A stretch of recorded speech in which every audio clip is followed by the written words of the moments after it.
வணக்கம். நாம தூக்கி போடுற குப்பையிலிருந்து கரண்ட் எடுக்க முடியுமா? யோசிச்சிருக்கீங்களா?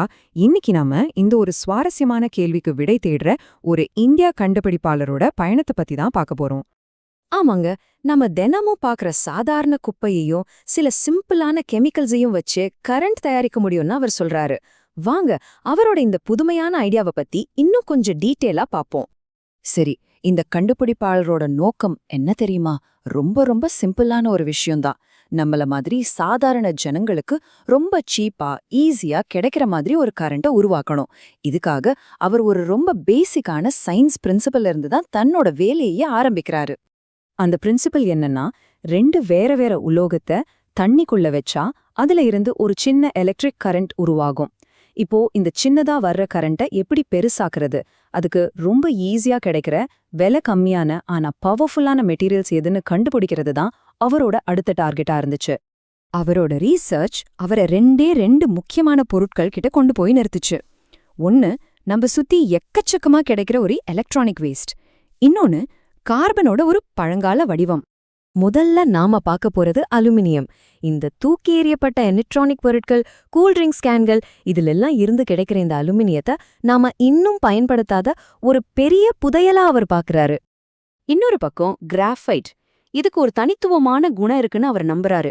அதனாலதான் இது அலுமினியத்தோட ஒரு பெர்ஃபெக்ட் பார்ட்னரா இருக்குன்னு சொல்றாரு. அவர் என்ன சொல்றாருன்னா, கிராஃபைட் 1,00,000 வருஷத்துக்கு கூட அழியாதாம். அதுல பீட்டா சிதைவு இருக்குன்னு சொல்றாரு.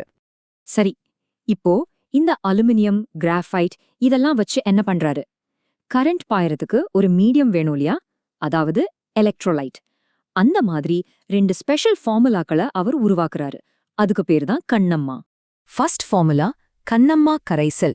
இது ஒரு லிக்விட். இதுல முக்கியமா சோடியம் ஹைட்ராக்சைட தண்ணீல கலந்து அது கூடவே ferric oxide, magnesium oxide, graphite oxide மாதிரியான சில நானோ துகள்களையும் சேர்க்கிறாரு. அடுத்தது 2வது ஃபார்முலா. அதுக்கு பேரு கண்ணம்மா கிரீஸ். இது ஒரு சாலிட், அதாவது திட வடிவம்.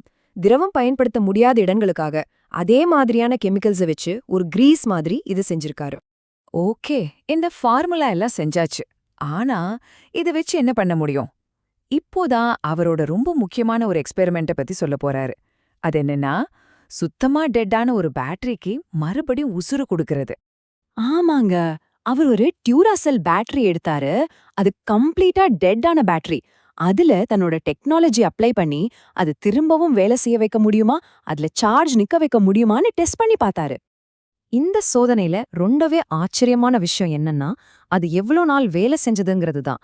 அவர் சொல்றதுபடி அந்த பேட்டரி ஒரு சின்ன லைட்டை தொடர்ந்து ஒரு மாசம் முழுக்க எரிய வச்சிருக்கு. யோசிச்சு பாருங்க, 30 நாள். ஒரு குப்பைன்னு நம்ம தூக்கி போடுற பேட்டரியில இருந்து தொடர்ந்து 30 நாள் பவர். இந்த சோதனை முடிஞ்சதும் அவர் ஒரு முக்கியமான பாயிண்ட சொல்றாரு. அந்த 30 நாள்ல அந்த பேட்டரி மொத்தமா 30 ஆம்பியர் பவரை கொடுத்திருக்குன்னு சொல்றாரு. இது அவர் ஒரு மிகப்பெரிய சாதனையா பாக்குறாரு. இதெல்லாம் எதுக்கு? இந்த கண்டுபிடிப்பாளரோட பெரிய கனவு என்னன்னா, இந்த சிம்பிளான டெக்னாலஜிய எல்லாரும் ரீசர்ச் பண்ணி பெரிய அளவுல பயன்படுத்தணுங்கிறது தான்.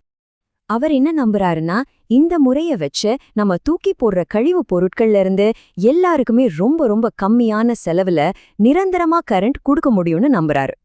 அதனாலதான் அவர் நேரடியாவே சயின்டிஸ்டுகளுக்கு ஒரு சவால் விடுறாரு. நீங்க அலுமினியத்தையும் கிராஃபைட்டையும் வச்சு ஆராய்ச்சி பண்ணுங்க, அது நல்ல வேலை செய்யும்னு சொல்றாரு. ஏன்னா அவங்க ஏதோ ஒரு பவர்ஃபுல்லான விஷயத்த மிஸ் பண்றாங்கன்னு அவர் உறுதியா நம்புறாரு. இந்த கேள்விதான் அவரோட மொத்த உழைப்புக்கும் ஆதாரம். நாம சாதாரணம்னு நினைக்கிற நம்ம கண்ணு முன்னாடியே இருக்கிற இன்னும் எத்தனையோ பொருட்கள்ல இது மாதிரி என்னென்ன ஆச்சரியமான ஆற்றல் மூலங்கள் ஒழிஞ்சிருக்கோ இல்லையா?